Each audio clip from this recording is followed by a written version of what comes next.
عاملين ايه؟ يا رب تكونوا بخير. اكلتنا بقى حلوة جدا. هنعمل مع بعض بيكاتا الدجاج. طريقتها سهلة جدا ومش هتاخد منكم اي وقت. لو عايزين بقى تعملوا غدا سريع ومنجز للوقت مش هتلاقوا اسهل ولا اسرع من كده، وفي نفس الوقت طعمها لذيذ بشكل مش طبيعي. طريقة جديدة ومختلفة. لو عندكم شرايح بانيه عملت معاكم طرق كتير كلها مختلفة عن بعضها، وطريقتنا النهاردة اول مرة هعملها معاكم. وقبل ما نبدأ بقى الفيديو بتاعنا، لو أول مرة بتسمعوني ما تنسوش تعملوا اشتراك في القناة وكمان تفعلوا الجرس على الكل عشان يوصل لكم أي فيديو جديد أنا بنزله، وكمان تعملوا لايك وشير للفيديو. يلا بقى نبدأ الفيديو الخطير جدا ده. أول حاجة هنجيب شرايح من البانيه، غسلها كويس بمية ودقيق وملح ومصفياها ومنشفاها بمناديل مطبخ. على كل جنب بقى هرش كده رشة من الملح والفلفل زي ما أنا عملت قدامكم، مفيش مقدار ثابت. هتاخدوا رشة كده من الملح والفلفل بالشكل ده على كل جنب. هنا قلبتها على الجنب التاني وهديها برضو رشة بسيطة من الملح والفلفل. ما تكتروش برضو ملح، يعني خدوا بالكم رشات بسيطة جدا. بعد كده هنجيب بقى دقيق أبيض عادي متعدد الاستخدام من غير أي إضافات خالص. هنزل بكل قطعة من البانيه على كل جنب كده، هعفرها بالدقيق بالشكل ده. هغطيها كلها بالدقيق، اعملها كفر دقيق بالشكل ده. في الاخر بنفضه بنفس الطريقة، بنفض منها الدقيق في الاخر بعد ما اكون شربتها الدقيق كله لحد بقى ما اخلص كل الكمية اللي عندي. بعد كده هنجيب بقى ووك او طاسة، هحط فيها معلقتين كبار من الزيت. اول ما يسخن كويس جدا هنزل بقى بشرايح البانيه. شايفين الزيت سخن؟ اول بقى ما تاخد لون من جنب بقلبها على الجنب التاني على طول. هنا بقى هبدأ ان انا اقلبها، بس لسه مش ده اللون الاخير اللي انا عايزاه. انا عايزاها توصل للون التحمير اللي قدامكم ده. شايفين لونها هنا خطير قد ايه؟ انا بقى عايزاها توصل للون ده. اول ما تلاقوها اخدت اللون التحفة ده على طول بقى هنطلعها على طبق بره.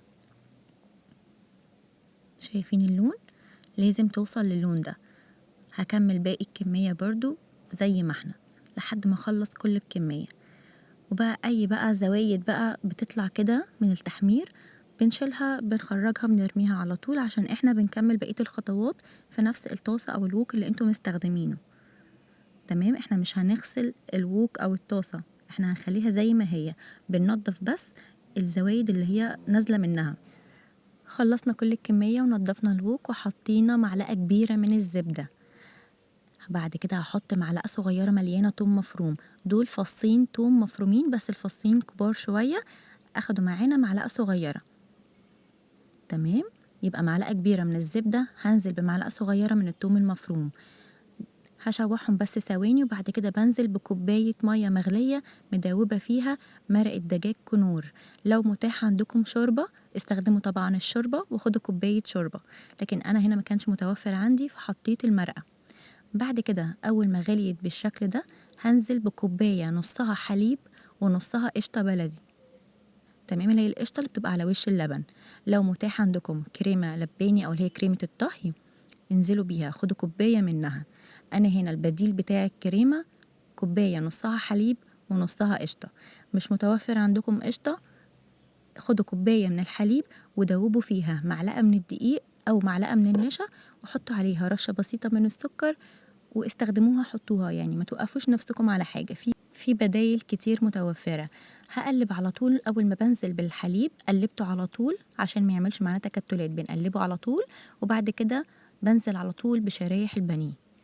يا دوبك بتاخد غلوتين بس، غلوتين على النار وبطفي النار، مجرد بس ما كله يتشرب من بعض ويبقى متجانس مع بعض.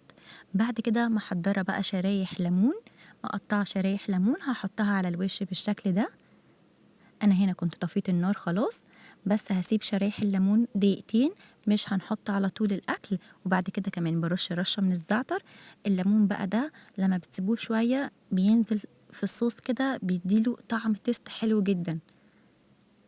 فانا هنا سبته بس دقيقتين وحطيت الغطا. كل ده احنا طافيين النار. بعدها بقى رجعت له لقيته بالشكل ده، عمل وش خطير كده، والليمون بقى نزل صوص منه مع الصوص اللي احنا عاملينه اصلا. الطعم بقى مش قادرة اوصف لكم حكاية. هقدم بقى الأكل مع رز بسمتي أبيض. عملت معاكم الرز البسمتي الأبيض قبل كده، بعمله بقى بالزبدة.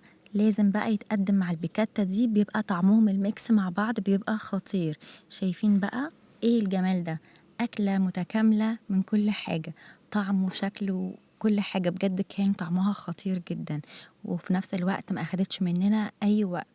لو بقى مستعجلين وعايزين تعملوا غدا حلو ولذيذ وفي نفس الوقت ما ياخدش منكم مجهود ولا وقت، مش هتلاقوا أنسب بقى من البيكاتا. الصوص بقى والرز مع البيكاتا بجد الطعم كان مفهوش ولا غلطة، مظبوط 100%. لو عجبكم بقى الفيديو ما تنسوش تعملوا سبسكرايب ولايك. يلا باي باي.